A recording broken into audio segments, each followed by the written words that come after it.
Fans are in for a treat this weekend in the South Bay. Are you intrigued? NBC Bay Area's Bob Riddell is live right now, maybe playing a little bit himself in Santa Clara, where folks are getting ready for this weekend's arcade show. How you doing there, Bob?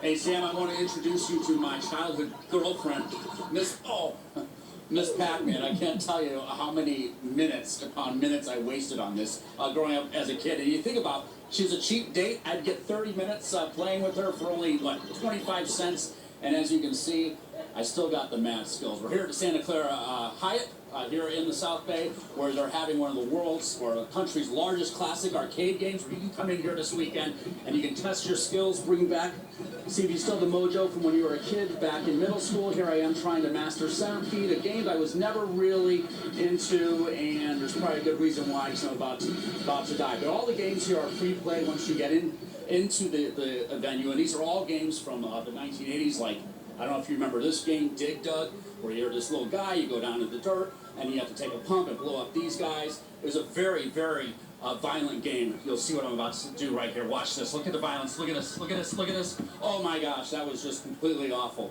And then who cannot forget Journey? Now, when Journey came out in the 80s, Mark Bershing, the founder of the California Extreme Show, when Journey came out, this was a big deal because it was one of the first games that had digital images. And there's Steve Perry of Journey and Mark Bershing. You clearly were a great player of this game. Not that good. No. This was not one of the better games. I remember that. I remember that the technology was cool, but it just wasn't, a good game. And I wonder, if people at home are watching this, especially people who are younger than us, and they're thinking to themselves, how did you guys have a fun childhood with this? When you look compared to Call of Duty games, and yes. But there's a lot of other games. But do you have kids that show up here? Yes, we do. Yeah? Yes, we do. And what's their response? They enjoy it?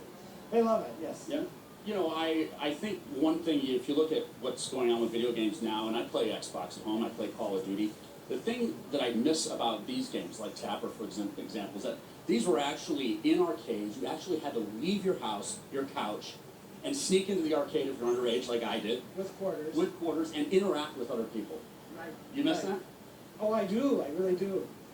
There are a few more arcades actually opening up now than there used to be, but I really do miss going down every Saturday morning, going to play all the games. And who cannot forget Tapper? I mean, this is a classic here, Sam. The object is to basically serve the town drunks as much Budweiser as you can without them being angry and coming at you. I mean, this right here, child entertainment, brought to you, of course, by Budweiser, the king of beers. And, here we talk about today's games and how violent they are, and yet, if you think back then, we had that.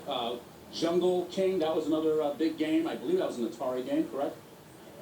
Taito. And did you have a favorite? Favorite? Robotron, probably. Robotron, and that's right here. Yeah, Robotron was a game that I never really mastered. But anyways, you're going to have hundreds of games here. Not all of them are fired up here. Go and show us some of your skills, Mark. And also some pinball machines. And the idea is you show up here tomorrow, you pay $40, get free play, $30 free play on Sunday. And tomorrow they'll be open to 2 in the morning. So plenty of time that you can be spent here wasting this weekend instead of at home with family, which is exactly what I may or may not do. Sam.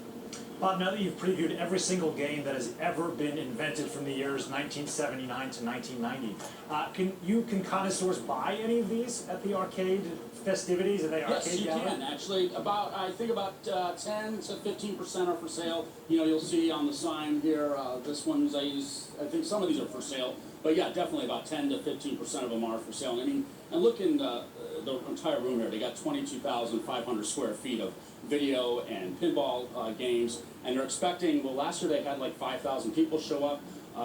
Based on their pre-registration, they're expecting another large crowd. This is the 19th year of this, by the way, and it's one of the 19th, right? Yeah, and it's one of the largest in the country of its kind.